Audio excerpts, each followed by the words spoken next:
YCP సభ్యులపై మంత్రి Atchannaidu fire అయ్యారు. శాసనమండలిలో YCP సభ్యులు డ్రామాలు ఆడుతున్నారని అచ్చెన్నాయుడు మండిపడ్డారు. దేవుళ్లపై పగబట్టారని సభలో అన్నింటిపై చర్చించేందుకు సిద్ధంగా ఉన్నామని స్పష్టం చేశారు. సభను వైసీపీ సభ్యులు అడ్డుకోవడం దారుణమన్నారు అచ్చెన్నాయుడు.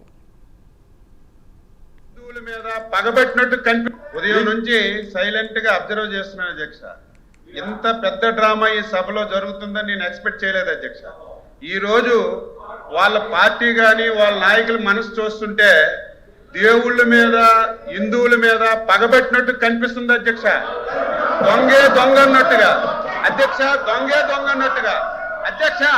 మేము దేని మీద అయినా సరే చర్చించడానికి సిద్ధంగా ఉన్నాము.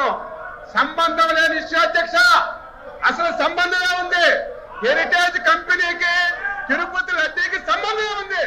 ఒకవేళ అధ్యక్ష మీరు కూడా మా లైన్లోకి రావాలి. ఉదయం నుంచి డిస్టర్బ్ చేస్తున్నారు అధ్యక్ష. ఒక్క ఆధారం హెరిటేజ్ కి ఈ లడ్డూలో సంబంధం ఉందని ఒక ఆధారం చెప్పండి అధ్యక్ష. 10 రోజులు చర్చిద్దాం. సంబంధం లేని ఇష్యూని ఏమాత్రం ఆధారం లేకుండా కావాలని చెప్పి ఒక రెప్యుటేషన్ ఉన్నటువంటి కంపెనీని ఈ శాసనసభలోకి తీసుకొచ్చి ఇంత రాద్ధాంతం చేస్తున్నారు అధ్యక్ష. వీళ్ళే మాట్లాడేది వీళ్ళ చరిత్ర ఏంటి అధ్యక్ష? వీళ్ళ చరిత్ర ఏంటి? చిన్న పిల్లల్ని అడిగినా సరే ఏడు కొండలవాడ వెంకటరామమూర్తి గోవింద గోవింద్ అంటారు. ఈయన గాని ఈయన తండ్రి గాని 2 కొండలు ఉన్నారు అధ్యక్ష. పవిత్రం దెబ్బతీస్తున్నారు. వీళ్ళే మాట్లాడేది. 5 సంవత్సరాలు రాముడితలు నరికారు, రథాలు నరికారు, తిరుపతి పవిత్రంగా పిలిచారు.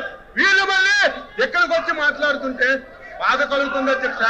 సంబంధం ఉంది. మీరు అడగాలి అధ్యక్ష.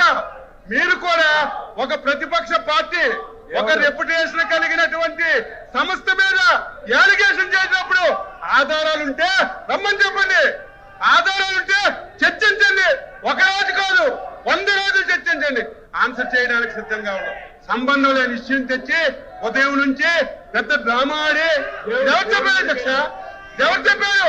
సాక్షాత్తు కల్తీ లేదని వీళ్ళు మాట్లాడుతున్నారు. నిన్నటి వరకు టీటీడీ చైర్మన్ గా ఉన్నటువంటి గత ముఖ్యమంత్రి బాబా